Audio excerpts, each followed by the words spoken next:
All right, let's move over to the SEC. Final score, number 7, Florida, 111.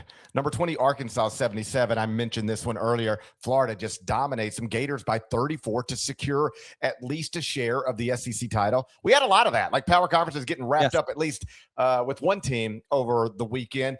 They've now won 9 straight games, beat Mississippi State on Tuesday, and they will have the outright Southeastern Conference championship. And they're going to be 20-something point favorites over Mississippi State. So congratulations to Todd Golden and the Gators. They're going to win this thing solo. Dude, this game. Solo. Golden and Cal with a little bit they got into it. It was like a dead ball. That? It was a dead ball situation. I've seen these things before.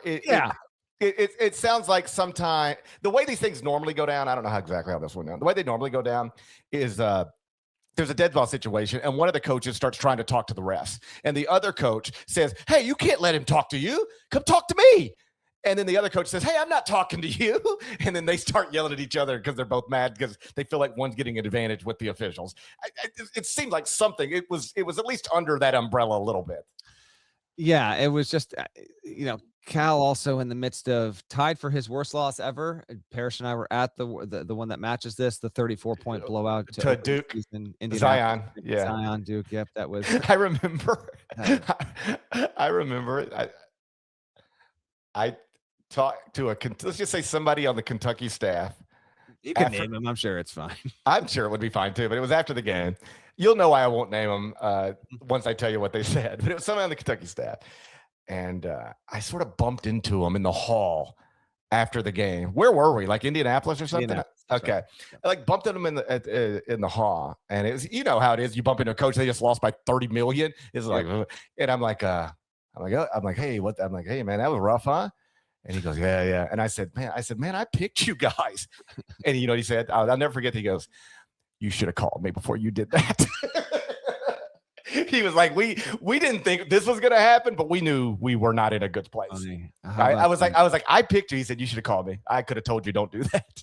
That's classic. That's very real. Florida got its largest win over a ranked team in the history of the program with that 34-point victory. The Gators, the only team in the last 15 years with 110 points and 50-plus rebounds. It's just outrageous against a ranked opponent.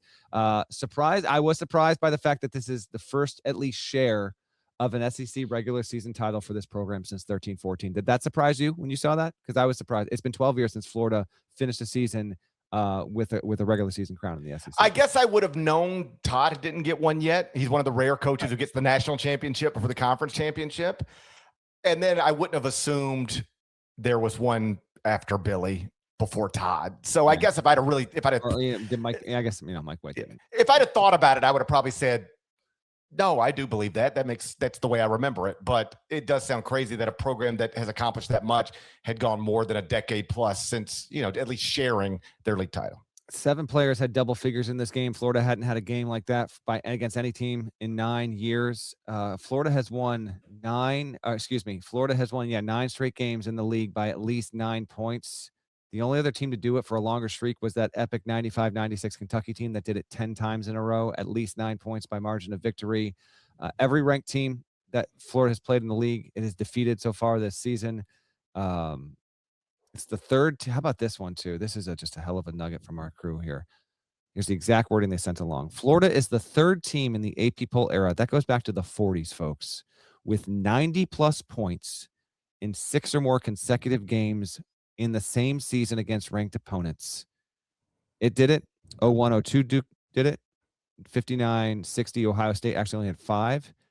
Vegas in 89-90 did it 9 times in a row. Look up the Runnin' Rebels, kids. They were really, really good. That team won it all.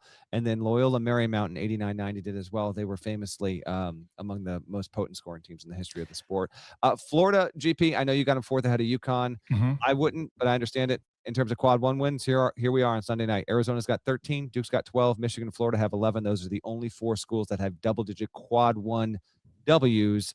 as of the first day of March. UConn has 8, if you're interested. I have Florida 4, UConn 5, despite UConn winning the head-to-head matchup against them earlier in the season. I just think, I've already explained it. I don't need to do it again. It's subjective, obviously, but I can interpret Florida's body of work as better than UConn's body of work. Florida is 4th in the net, behind only Duke, Michigan, Arizona. They are 4th in the betting markets to win the national championship, behind only Duke, Arizona, and Michigan. So those are my top 4. It's the top 4 in the net. It's the top 4 in the betting market. At least I have some support.